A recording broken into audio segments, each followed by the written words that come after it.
Em xin kính chào thầy và các bạn. Em tên là Trần Hoàng Xuân Vũ, sinh viên lớp K59 KMT K01.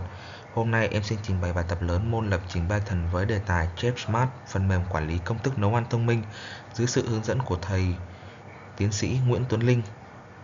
Đề tài được xây dựng nhằm hỗ trợ quản lý công thức nấu ăn, quản lý nguyên liệu và đặc biệt là gợi ý món ăn dựa trên những nguyên liệu người dùng đang có. Về nội dung trình bày, nội dung bài thuyết trình của em gồm 5 phần chính. Phần thứ nhất là giới thiệu đề tài, phần thứ hai là cơ sở lý thuyết và công nghệ, phần thứ ba là phân tích và thiết kế hệ thống, phần thứ tư cài đặt chương trình và cuối cùng là kết quả và đánh giá. Về chương 1 giới thiệu đề tài. Hiện nay công thức nấu ăn được chia sẻ trên rất nhiều nguồn khác nhau như website, mạng xã hội và video. Tuy nhiên, các nguồn này thường phân tán gây khó khăn trong việc quản lý và tìm kiếm. Trong thực tế, nhiều người có sẵn nguyên liệu trong tủ lạnh nhưng không biết có thể chế biến được món gì.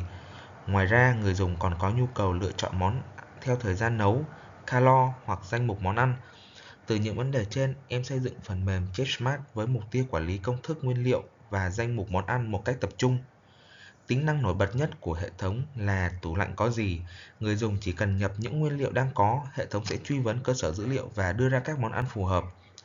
Ngoài ra, hệ thống còn tích hợp Spoonacular API để hỗ trợ gợi ý và tra cứu các công thức quốc tế. Phạm vi của đề tài là một ứng dụng web chạy trên máy tính cục bộ, sử dụng Python, Flash, SQL Server, Spoonacular API, Git và GitHub. Chương 2. Công nghệ sử dụng. Công nghệ đầu tiên được sử dụng là Python 3. Python đảm nhiệm xử lý logic, kết nối các thành phần và xây dựng backend cho hệ thống. Flash được sử dụng làm framework web. Flash có nhiệm vụ tạo các rules, xây dựng API endpoint, tiếp nhận yêu cầu từ giao diện và trả dữ liệu về dưới dạng JSON. SQL Server được sử dụng để lưu trữ cơ sở dữ liệu Chef Smart DB. Hệ thống sử dụng các kỹ thuật SQL như join, group by, keyword và string split. Spoonacular API được sử dụng để gợi ý ngẫu nhiên và tìm kiếm các công thức quốc tế. Phần giao diện được xây dựng bằng HTML, CSS và JavaScript. JavaScript có nhiệm vụ xử lý sự kiện, gửi yêu cầu tới Flash và hiển thị kết quả trên giao diện. Cuối cùng, Git và GitHub được sử dụng để quản lý phiên bản, giao lưu và chia sẻ mã nguồn. Chương 3. Các biểu đồ. Biểu đồ UK. Biểu đồ UK mô tả sự tương tác giữa các tác nhân và hệ thống. Hệ thống có hai tác nhân chính là người dùng và quản trị viên. Người dùng có thể xem công thức, tìm kiếm món ăn, lọc món theo danh mục hoặc thời gian, sử dụng chức năng tủ lạnh có gì và tra cứu công thức quốc tế. Quản trị viên có thể đăng nhập vào trang quản trị, sau đó thực hiện quản lý công thức, nguyên liệu và danh mục, người dùng và thông tin cá nhân. Các chức năng quản lý bao gồm những thao tác cơ bản như thêm, sửa, xóa và tìm kiếm dữ liệu. Thông qua biểu đồ UK, ta có thể xác định rõ quyền hạn và những chức năng mà từng tác nhân có thể thực hiện. Đây là biểu đồ UK. Biểu đồ lớp. Biểu đồ lớp mô tả cấu trúc dữ liệu và mối quan hệ giữa các đối tượng trong hệ thống. Các lớp chính gồm Category, Receipt, Ingredient, Recipient và User. Lớp Category lưu thông tin danh mục món ăn. Lớp Receipt lưu thông tin công thức như tên món, mô tả thời gian nấu, số khẩu phần, calories, độ khó và hình ảnh. Lớp Ingredient lưu thông tin nguyên liệu như tên nguyên liệu, đơn vị và nhóm nguyên liệu. Lớp Recipient là lớp trung gian dùng để liên kết công thức với nguyên liệu và lưu số lượng nguyên liệu cần dùng. Lớp User lưu thông tin người dùng và quản trị viên. Một danh mục có thể có nhiều công thức, một công thức có thể sử dụng nhiều nguyên liệu và một nguyên liệu có thể xuất hiện trong nhiều công thức. Đây là quan hệ nhiều được xử lý thông qua lớp Recipient. Về biểu đồ trình tự chức năng tủ lạnh có gì? Biểu đồ trình tự này mô tả quá trình xử lý chức năng tủ lạnh có gì. Đầu tiên, người dùng nhập danh sách nguyên liệu và thời gian nấu tối đa trên giao diện. JavaScript tiếp nhận dữ liệu và gửi một yêu cầu post tới endpoint.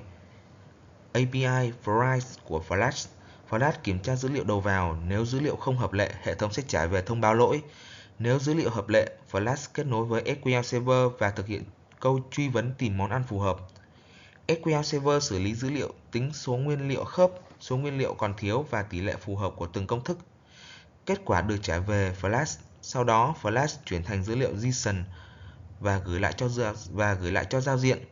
Cuối cùng, JavaScript hiển thị danh sách món ăn cho người dùng. Biểu đồ trình tự gọi Spunacular API.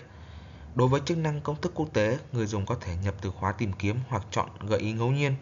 JavaScript gửi yêu cầu tới Flash Backend. Flash đọc API key được lưu trong file .env, sau đó gửi yêu cầu tới Spunacular API. Spunacular xử lý yêu cầu và trả dữ liệu JSON gồm tên món, hình ảnh, thời gian nấu, calories và một số thông tin liên quan. Flash tiếp nhận dữ liệu, chuẩn hóa nội dung rồi gửi về giao diện.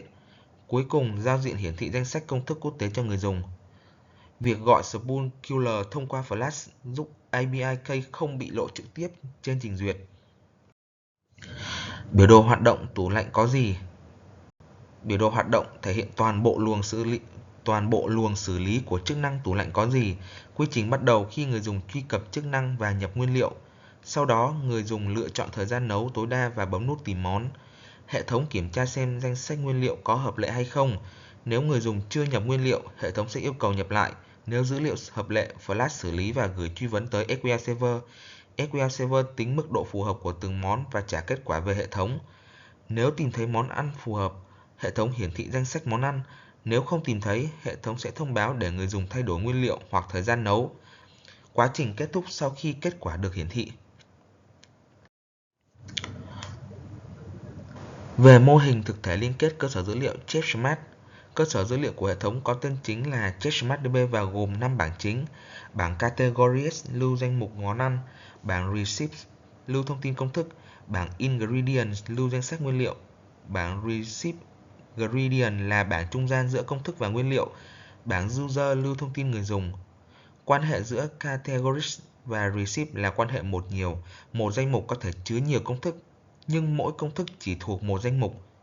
Quan hệ giữa Receipt và Ingredient là quan hệ nhiều, được biểu diễn qua bảng Receipt Ingredient.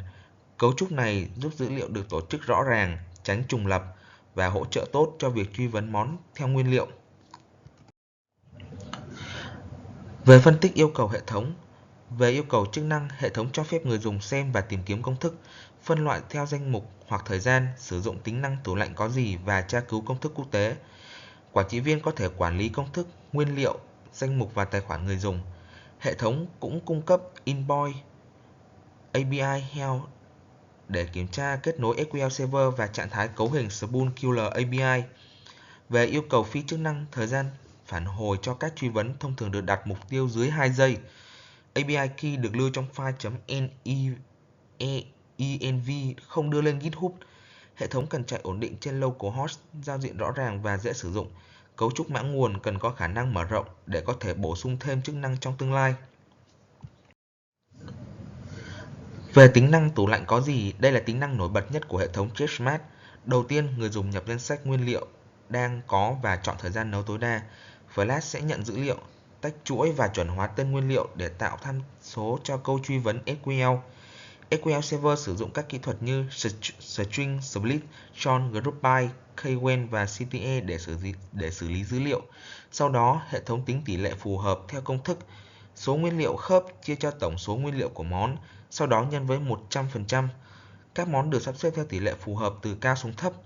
Kết quả cuối cùng hiển thị phần trăm phù hợp, nguyên liệu người dùng đã có, nguyên liệu còn thiếu và thời gian chế biến. Truy vấn về chương 4, truy vấn SQL tủ lạnh có gì? Trong câu truy vấn, CTE được sử dụng để tạo một bảng kết quả tạm, giúp câu lệnh rõ ràng và dễ sử dụng lại. String Split được sử dụng để tách chuỗi nguyên liệu, ví dụ như chuỗi cà chua, trứng, thịt bò được tách thành từng dòng dữ liệu riêng. Join được sử dụng để liên kết các bảng Receipt Ingredient và Ingredient. Count kết hợp với K-Wen được sử dụng để đếm số nguyên liệu người dùng đang có và khớp với công thức. Điều kiện Where giúp lọc những món có thời gian nấu nhỏ hơn hoặc bằng thời gian người dùng đã chọn.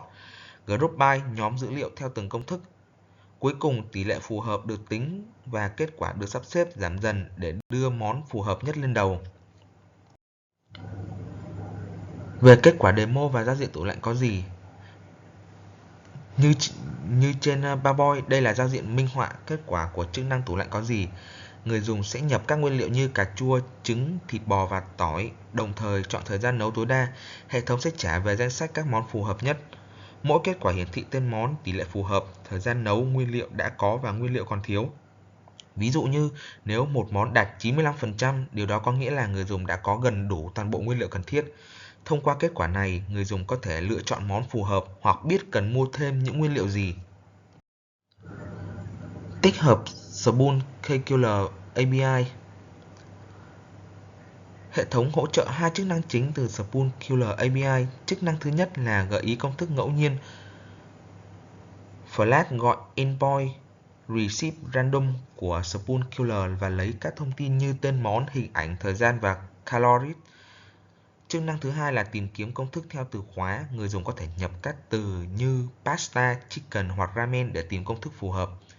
Flash đóng vai trò proxy trung gian giữa trình duyệt và Spoon QL. API được lưu trong file .env, vì vậy không bị lộ ở phía silent. Hệ thống cũng có xử lý lỗi trong trường hợp API key không hợp lệ hoặc dịch vụ Spoon QL không phản hồi. Về cấu trúc dự án và cài đặt, dự án sẽ gồm file app.py là phần backend chính, file.env là lưu cấu hình, file requirement.txt chứa danh sách thư viện và các thư mục giao diện, hình ảnh, cơ sở dữ liệu. Quá trình cài đặt gồm 6 bước.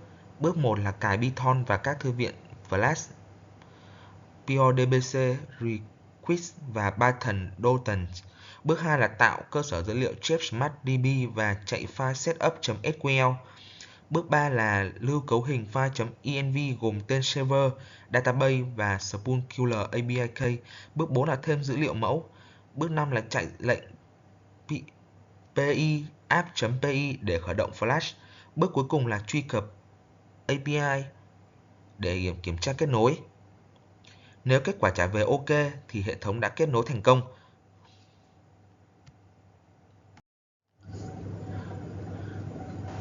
Chương 4 và chương 5 kết quả và kiểm thử. Hệ thống có 5 bảng cơ sở dữ liệu, 10 ca kiểm thử và 2 nhóm người dùng. Các chức năng chính đều đã được kiểm thử thành công. Kết nối SQL Server sẽ trả về trạng thái OK, true. Danh sách công thức được lấy từ cơ sở dữ liệu. Chức năng tủ lạnh có gì sẽ tính đúng tỷ lệ phù hợp. Bộ đọc thời gian chỉ hiển thị các món đáp ứng thời gian đã chọn. Spoon KQL API có thể gợi ý ngẫu nhiên và tìm kiếm theo từ khóa. Chức năng đăng nhập chuyển được vào trang quản trị.